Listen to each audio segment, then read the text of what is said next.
In high school, I worked at a small town pharmacy in Brundage and developed a love for helping people, and just ended up going to Troy State University and followed a path of nursing.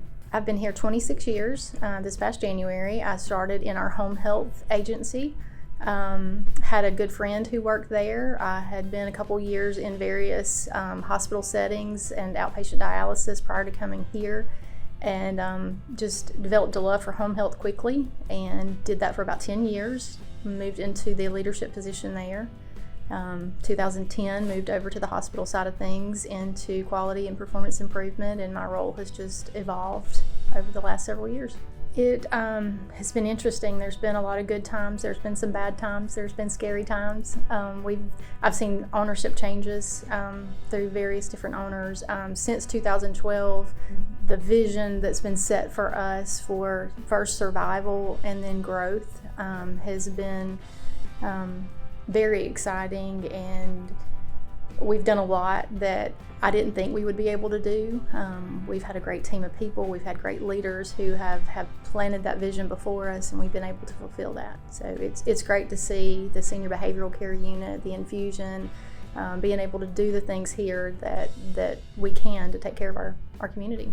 It's very important to take care of those who take care of the patients, and that's where I see myself now, and I see the importance of my role is taking care of the bedside staff, taking care of the clinical departments, because they're the ones who make the biggest impact on our patients. We couldn't do without them. 24 hours a day, there are clinical teams in this building taking care of the patients who choose us for their care. One of the most rewarding things I think over the years is watching us grow people from student positions or clinical rotations and things like that, grow them from other departments into licensed clinical professionals today. Amy's been great from day one. She was one of the ones I dealt with when I first was interviewing and getting started here, probably my first contact here. And she's been right there every step of the way. We've talked a few times, and I'll get a little flustered and frustrated because I feel like sometimes that my hands are tied with what I would normally have done, based off of my experiences and stuff in the ER.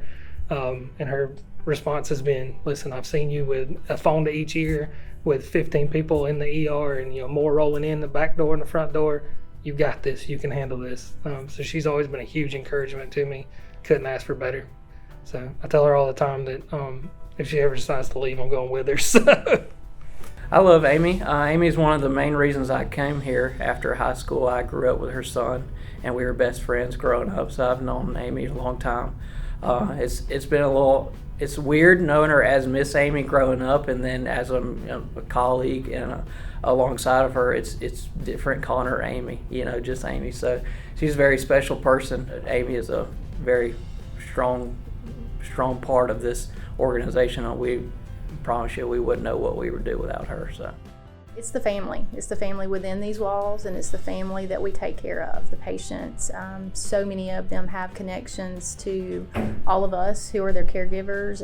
We see them in the community. We've taken care of them. I've taken care of them or their family members in the home setting, and then to see the impact that we can make on their lives. My family has had care here on many occasions, and this is our first choice. I think our future's bright. I think we're in a better place now than we have been in my 26 years here. I think technology will allow us to do a whole lot more than we've been able to do, and I look forward to that. Very proud to be a part of this organization.